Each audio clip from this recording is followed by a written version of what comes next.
우리의 믿음의 대상은 하나님 아버지와 그의 아들 예수 그리스도입니다. 특히 하나님의 아들 예수 그리스도를 믿는 것이 개신교 신앙의 요체입니다.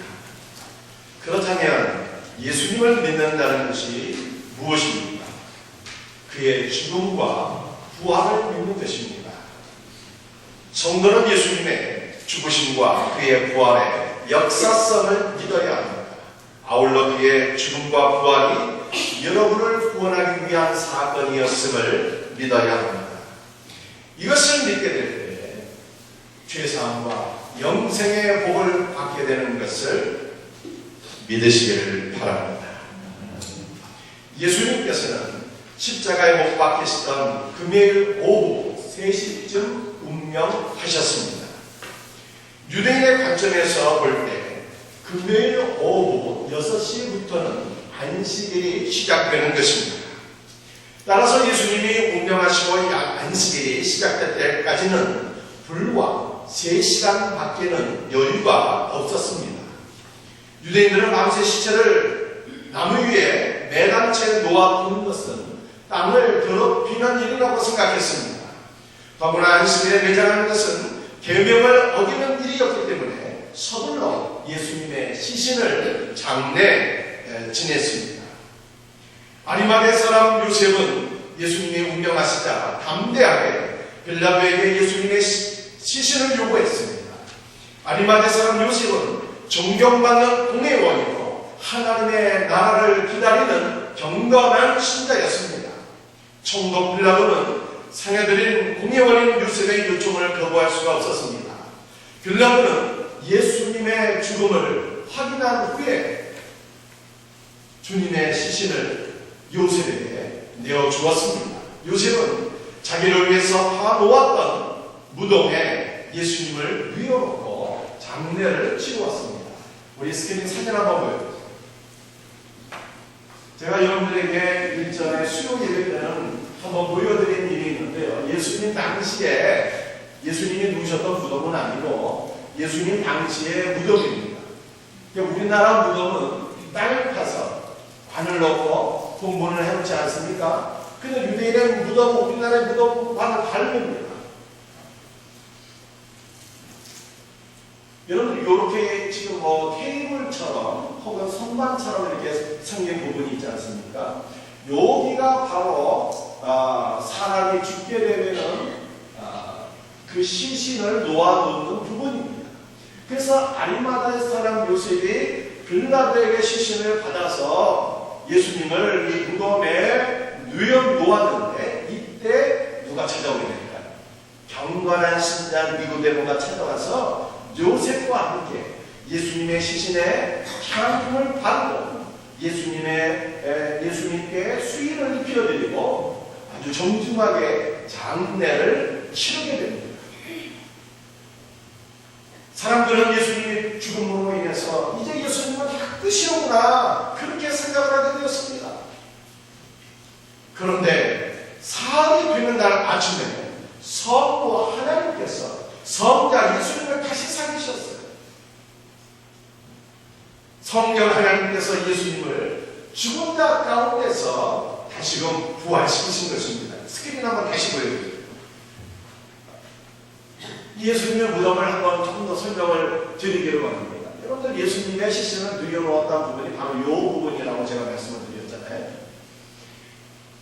여러분들이 동굴처럼 이 생긴 부분이 있는 것을 우리가 볼 수 있습니다. 이 부분은 무슨 부분일까요? 여러분들이 무덤이라고 하는 것은 유대인들이 가족 전체 묘로서 사용하는 것입니다. 그래서 조상들이 죽게 되는 말씀이죠. 이 시신을 바로 이 부분에 모아두었다가 시신이 다 부패해서 해골만 남게 되면은 사람의 뼈를 추려서 바로 이 동굴 안에다가 넣게 되는 거예요. 그래서 성경을 보게 되면 여러분들 열조에게로 돌아가라 하는 표현이 있지 않습니까? 조상에게로 돌아갔다 하는 표현이 있잖아요. 사람이 죽어서 그 시신을 여기다 뉘어놓게 되는데 시신이 완전히 부패하여서 뼈만 남게 되면은 이 동굴 안에 넣게 되는데 이 동굴 안에는 이미 죽은 조상들의 뼈가 있는 것입니다. 그래서 그 후손의 뼈가 이 동굴 안에 들어가서 조상들의 뼈와 닿게 될 때 바로 그 순간에 열조에게로 돌아갔더라. 이런 표현을 하는 거예요. 여러분, 예수님의 무덤 입구에 큰 돌로 쓰게 막아놓았다고 하는 말씀이 있습니다. 그 무덤 입구가 어딜까? 바로 요 부분.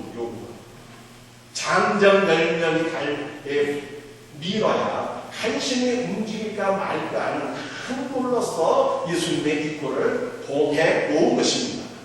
그런데 우리 성부 하나님께서 예수님을 다시 살리셨어요. 성령님의 능력으로 예수님을 다시 부활하신 것입니다. 예수님께서 부활하신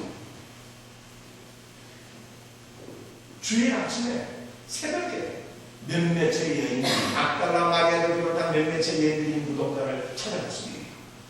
미처 예수님의 몸에 바르지 못한 향품을 바르기 위해서 예수님의 무덤을 찾아간 것입니다. 가면서 못찾았어요. 이 무덤 입구에 큰 바위가 놓여 있는 것을 봤는데 이거 우리 힘으로 어떻게 이걸 밀을 수 있겠냐 하면서 근심하며 찾아갔는데 그 바위가 맺혀져 있는 것을 보게 된 것입니다. 유인들이 도대체 이게 무슨 일일까 의아해하면서 이 무덤 안으로 돌아갔는데 이 무덤 안에서 흰 옷을 입은 한 청년, 곧 천사를 만나보고 예수님께서 다시금 살아나셨다라고 하는 부활의 소식을 듣게 됩니다. 그래서 천사를 통해서 부활의 소식을 들은 이 여인들이 제자들에게로 달려가서 예수님의 부활을 증언했다라고 하는 것이 오늘 본문의 말씀인 것입니다.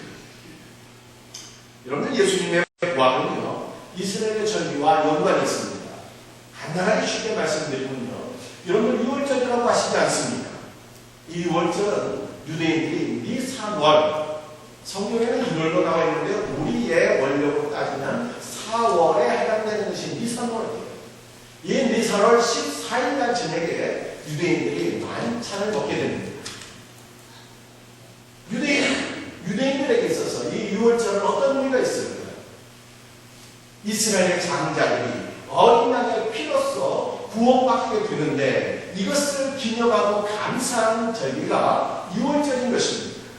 그런데 이스라엘은 유월절 만찬을 먹고 첫 번째 안식일을 지난 후에 새벽에 초실절 제사를 하나님께 드렸습니다.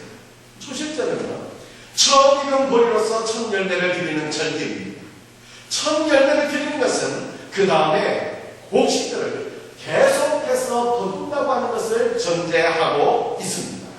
성전에서 초실절 제사를 드리던 날 예수님께서 잠자던 자들의 첫 열매로 부활하셨습니다. 예수님은 부활의 첫 열매가 되셨기에 예수님 안에 있는 모든 성도들이 예수님처럼 장차 부활하게 될 것을 믿으시기를 바랍니다. 그렇다면 성경에서 말씀하고 있는 부활이라고 하는 것은요, 어떤 것을 의미하는 것일까요? 성경에서 말씀하고 있는 부활은 죽은 사람들이 단순히 다시 살아나는 것을 의미하는 것이 아닙니다. 모든 사람들이 다 부활하게 됩니다. 그러나 모든 사람들이 다 생명의 부활을 경험하는 것이 아닙니다. 성경은 생명의 부활과 심판의 부활이 있다고 우리에게 증언하고 있습니다. 이를 기이히 여기지 말라.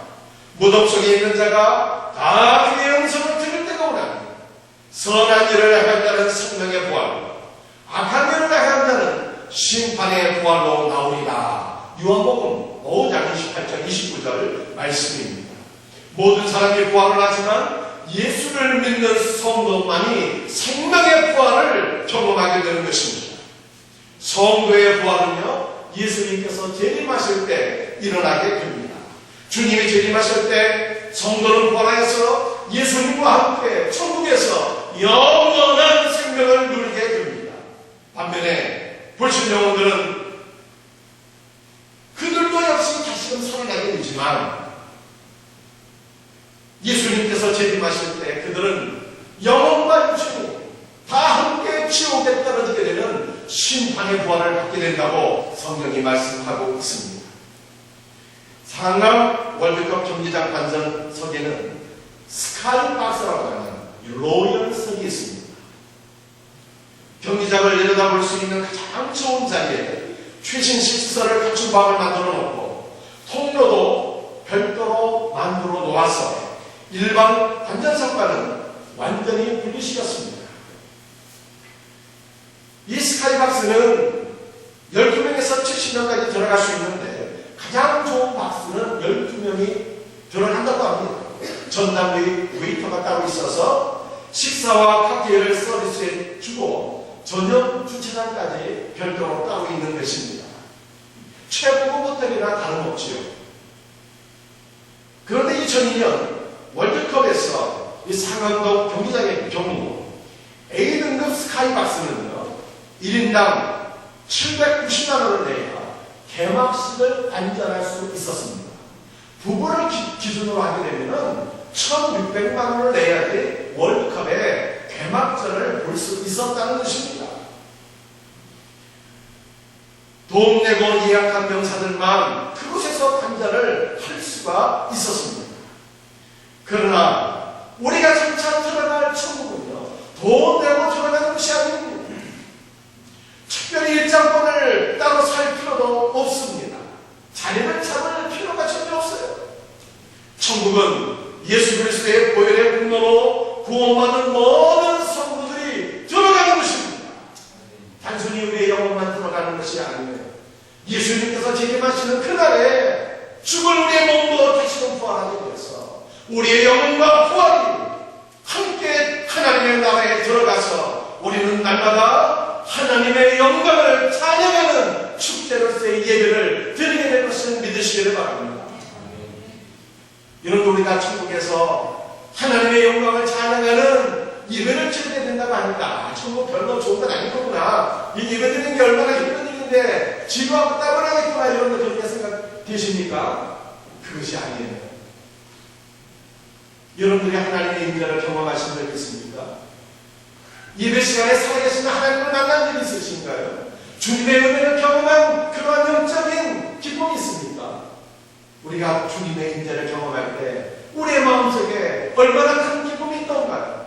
그런데 하나님의 나라에서 우리가 하나님의 영광을 찬양할 때는요 그저 하나님의 임재를 조금 경험하는 게 아니에요. 하나님의 온전한 임재 가운데 있는 것입니다. 하나님의 은혜를 충만하게 받는 것입니다. 그 천국의 기쁨이 얼마나 큰 기쁨이면 우리가 이전에 보던 성경의 시편 말씀을 보니까 이 천국을요 극락이라 표현했어요. 지극히 큰 기쁨이 있는 것이라는 것입니다. 우리가 하나님의 나라에서 하나님의 영광을 찬양하게 될 때 우리가 이 땅에서는 결코 맛볼 수 없는 신령한 기쁨을 맛보며 영원한 생명을 누리게 될 것을 믿으시기를 바랍니다. 신자의 부활은 생명의 부활이며 또한 거룩한 부활입니다. 로마서 1장 4절 말씀입니다. 성경의 영어로는 죽은 자들 가운데서 부활하사 능력으로 하나님의 아들로 선포되셨으니 곧 우리 주 예수 그리스도시니라 말씀을 했습니다. 무슨 뜻일까요? 예수님께서 부활하셨다는 것은 성부 하나님께서 예수가 죄가 없는 하나님의 아들이심을 인정하시는 사건입니다. 예수님의 부활은 그분이 우리의 죄짐을 짊어지고 우리의 구원을 위해 죽은 구세주가 되신다는 것을 성부께서 인정하시는 사건입니다. 우리도 마찬가지예요. 성도의 부활은 모든 죄가 사함받아서 거룩한 하나님의 자녀가 되었다는 것을 성부 하나님께서 인정해 주시는 사건입니다. 여러분들 죄가 있으면요 하나님과 함께 거할 수가 없어요. 범죄한 아담과 하와는 에덴 동산에서 쫓겨났습니다. 성도는 예수님을 믿었기 때문에 그의 보혈로서 죄를 사함받았습니다. 따라서 중간에 우리는 모든 죄를 사함받았기에 거룩한 몸으로 부활하여서 하나님의 나라에서 성부 하나님과 그의 아들 예수 그리스도와 함께 영원한 삶을 누리게 될 것을 믿으시기를 바랍니다. 83세 된 권사님이 있었습니다. 어느 날 저녁 11시 30분쯤 목욕을 하시더니 새 옷을 갈아입은 후에 아들을 불러서 얘기했습니다. 야, 목사님께 전화를 드려서 죄송하지만 밤이 너무 늦었지만 오셔서 예배를 드려달라고 부탁을 드려라. 아드님은 꼭 장로님이셨어요. 장로님이 목사님께 전화를 드려서 전후 사정을 말씀드린 이후에 목사님은 오셨고 권사님과 함께 기쁜 밤에 하나님 앞에 예배를 드리셨습니다. 예배가 끝나자 권사님은 목사님께 목사님 너무나도 늦은 밤인데 오셔서 예배를 드려주시니 감사합니다. 인사를 하시고 저는 이미 피곤해서 그만 잠자리에 들어가야 되겠습니다 하고 누우셨습니다. 그리고 영원한 안식에 들어가셨어요. 영원한 천국을 바라보는 신앙이 있었기에 예배로 준비하고 가진 것입니다. 부활을 믿고 천국을 믿으면 하나님과 함께 살 소망이 있기 때문에 마지막 임종도 기쁨으로 평안한 가운데 맞이할 수 있습니다. 참된 부활신앙은 단지 내세에 하나님과 함께 동거하는 것만이 아닙니다. 지금 현세에서 살아계신 예수 그리스도를 내 안에 모시고 그를 세상 사람들에게 나타내는 것입니다. 바울은 갈라디아서 5장 25절에서 이와 같은 말씀을 했어요. 만일 우리가 성령으로 살면 또한 성령으로 행할지니. 무슨 말입니까? 우리가 하나님의 성령으로 거듭나게 되었다는 것입니다. 우리가 하나님의 성령의 은혜로 예수를 믿어서 영원한 생명을 얻게 된 것입니다.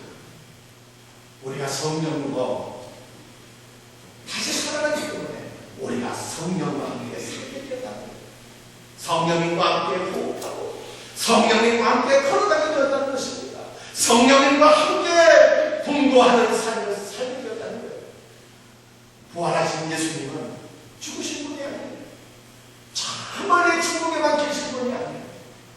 부활하신 예수님은 지금 성령으로 우리 안에 계시고 우리와 함께 계시는 것입니다.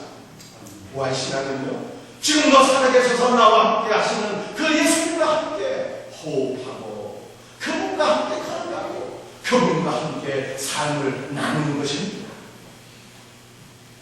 바울이 알렉산드리아에서 로마로 항해를 하게 되었습니다. 그때가 AD 59년 10월의 어느 날입니다. 바울이 크루즈 선을 타고서 로마로 여행을 간 것이 아닙니다. 목선을 타고 주인의 몸이 되어서 로마로 압송되는 중이었습니다. 그는 로마에서 재판을 받은 이후에 살게 됐는지 죽게 됐는지 모르는 상황이었습니다. 그가 지중해 안성 그레네를 지날 때 유라블로라고 하는 무서운 광풍이 몰아닥치게 되었습니다. 그 내에는 바울을 비롯해서 276명의 사람들이 있었습니다. 그들은 풍랑으로 인해서 애를 쓰게 되었습니다. 이튿날에는 배를 가볍게 하기 위해서 짐을 바다에 버렸습니다. 사흘째 되는 날에는 사공들이 배의 기구를 바다에 버리기까지 했습니다. 그러나 풍랑이 여러 날 동안 계속되며 배 안에 있는 모든 사람들에게 구원의 소망이 없게 되었습니다. 그때 바울이 풍랑 가운데 고통받는 사람들 한가운데로 뛰어들어가서 이렇게 하나님의 말씀을 선포했습니다. 이제는 안심하라. 너희 중 아무도 생명에는 손상은 없겠고 오직 이 백분이리라. 죽음의 문턱에 서 있던 바울이 어찌 이렇게 담대하게 배 안에 있는 모든 사람들에게 안심하라고 얘기할 수 있었을까?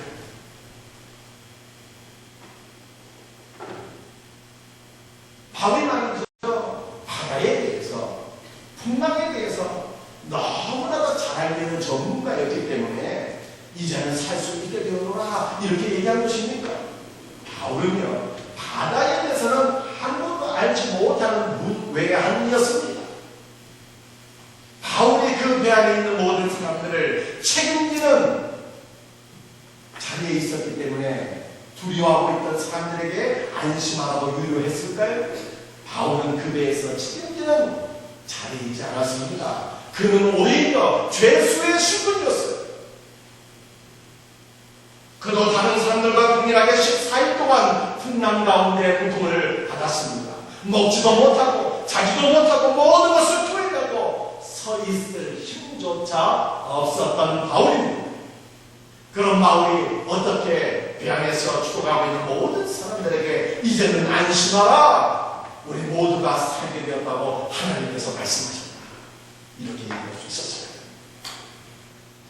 사도행전 27장 24절 24절 말씀입니다. 내가 속합니다. 곧 내가 섬기는 하나님의 사자가 어젯밤에 내 곁에 서서 말하되 바울아 두려워하지 말라. 내가 가이사 앞에 서야 하고 또 하나님께서 너와 함께 항해하는 자를 다 내게 주셨다 하였으니, 바울은요 어젯밤에 하나님의 사자가 나와 함께 하셨구나 이렇게 말씀하셨습니다. 여러분들 성경에서 밤이라고 하는 것은요 절망의 시간, 고통의 시간을 뜻하는 것입니다. 그러나 그 절망의 시간에, 고통의 시간에 하나님 우리에게 찾아오시는 거예요. 바울이 풍랑 가운데서 고통을 당하게 될 때, 구원의 소망을 이뤄가게 될 때, 부활하신 하나님께서, 부활하신 예수 그리스도께서 바울에게 찾아오셔서 말씀하셨다는 거예요. 바울 안심해라, 두려워하지 말아라 말씀하셨어요. 여러분들 두려워하지 말라고 말씀하신 것은 바울이 지금 담대한 상태에 있다는 것입니까? 아니면 두려워서 발벌 떨고 있다는 것입니까? 두려워서 바울도 똑같이 배 안에 있는 모든 사람처럼 똑같이 두려움에 발벌 떨고 있는데, 그때 하나님께서 주의 사자를 보내서 말씀하셨다는 거예요. 내가 너와 함께야. 바울아 두려워하지 말아라. 이 배 안에 있는 모든 사람의 생명을 내가 너에게 줍니다. 우리 예수님 말씀하십니다. 그래서 바울은 그 절망의 시간에 부활하신 예수 그리스도의 임재를 경험하고 주님의 말씀을 듣고 두려워하고 있는, 고통 가운데 있는 모든 사람들에게 하나님의 말씀을 선포한 것입니다. 여러분도 오늘 우리가 부활절을 맞이해서 성찬식을 거행할 예정입니다. 성찬이 뭘까요? 성찬은요, 기념하는 것입니다. 예수님의 십자가에 죽으십니다. 피 흘리시고, 그래서 그 피로 우리 모든 죄가 사함받고 구원받게 된 이 놀라운 은혜를 기억하며 감사하는 것이 성찬이십니다. 또한 성찬이식은 부활하신 예수께서 우리에게 찾아오셔서 베푸신 식탁에 동참하는 것입니다. 여러분들 식사는요 두 가지가 중요합니다. 무엇을 먹느냐 하는 것이 중요하고, 또 누구와 함께 식사하느냐, 이것이 훨씬 더 중요한 문제입니다. 성찬은 예수님의 식탁에 우리가 동참해서 예수님과 함께 식사하는 것이 바로 성찬이에요. 그래서 이 성찬을 밝혀서 로드스 서퍼, 주님의 만찬이라 그렇게 표현하는 것입니다. 여러분, 우리가 식사할 때 누구와 함께 식사하느냐가 중요하다고 제가 설명드렸어요. 여러분들이 만약에 왕의 만찬에 동참해서 왕과 더불어 식사를 한다면 여러분이 어떤 사람이라고 하는 것입니까? 바로 왕에게 속한 아주 신분이 높은 그러한 사람입니다 하는 것을 의미합니다. 여러분이 만약에 귀신의 식탁에 동참한다면 어떻게 되는 것입니까? 우상의 식탁에 동참해서 먹고 마신다면 어떻게 되는 것입니까? 여러분 자신이 귀신에 속해 있다는 것을 여러분들은 고백하고 있는 겁니다. 우리가 주님의 식탁에 고백하는 것은 그렇다면 어떤 의미가 있습니까? 우리가 예수님께 속한 예수님의 사람이 되었다고 하는 신앙 고백인 것입니다. 지금 부활하신 예수님께서 우리에게 찾아오셔서 성찬을 베풀어 주십니다. 그저 저는 주님의 종으로 심부름을 하고 있는 것뿐 우리는 성찬을 통해서 부활하신 주님의 임재를 경험하는 것입니다. 부활하사 우리와 함께 계신 예수 그리스도와 함께 우리는 성찬을 통해서 한 몸을 이루게 되는 것입니다. 부활하신 예수님과 함께 한 몸을 이루는 순간 어떠한 삶을 살아야 되는 것입니까? 예수님께서 인간의 몸을 입으시고 이 땅에 고통받는 자들에게 찾아오셨습니다. 죄로 인해서 죽을 운명에 처한 불쌍한 영혼들에게 찾아오셨습니다. 사도 바울은 고통받는 자들 한가운데로 뛰어들어가서 부활의 소망, 살 소망을 선포하며 그들을 구원의 길로 인도했습니다. 여러분들 부활의 은혜를 경험하는 예수님들은 그렇다면 어떻게 살아야 되는 것입니까? 여러분들 주변에 한번 바라보세요. 여러분 주변에 남편 때문에, 자녀 때문에, 혹은 부모님과의 관계 때문에 힘들어하는 이유들이 얼마나 많이 있습니다. 우리 주변에는 몸이 너무 아프고 마음이 너무 슬픈 이유들이 얼마나 많이 있습니다. 부활의 은혜를 경험하는 신자들은요, 고통받고 있는 우리의 이웃들에게 뛰어들어갑니다. 이 사회에 고통받고 있는 많은 사람, 병원으로 찾아가고, 복지시설을 찾아가고, 교도소를 찾아가고, 선교지로 뛰어들어갔어요. 주님께서 우리에게 주신 그 구원의 소망, 부활의 메시지를 선포하는 것입니다. 안심하라. 내게 담대하라. 하나님께서 바울에게 주셨던 그 구원의 메시지, 구원의 소망의 말씀, 이 말씀을 죽어가고 절망하고 고통받고 있는 이웃들에게 선포합니다. 우리 예수 믿는 성도들, 여러분들 고통받고 있는 이웃들에게 뛰어들어가서 여러분들과 함께 계시는 부활하신 예수님을 선포하고 증거하지 아니하시겠습니까? 그럴 때 바로 우리로 인해서 이 땅에 고통받는 많은 이웃들이 위로를 갖고 소망을 발견하게 되는 역사가 일어나게 될 것을 확실히 믿습니다. 이와 같은 은혜가 있기를 예수님의 이름으로 축원합니다. 오늘 주신 말씀 붙잡고 우리 한번 함께 기도하시겠습니다.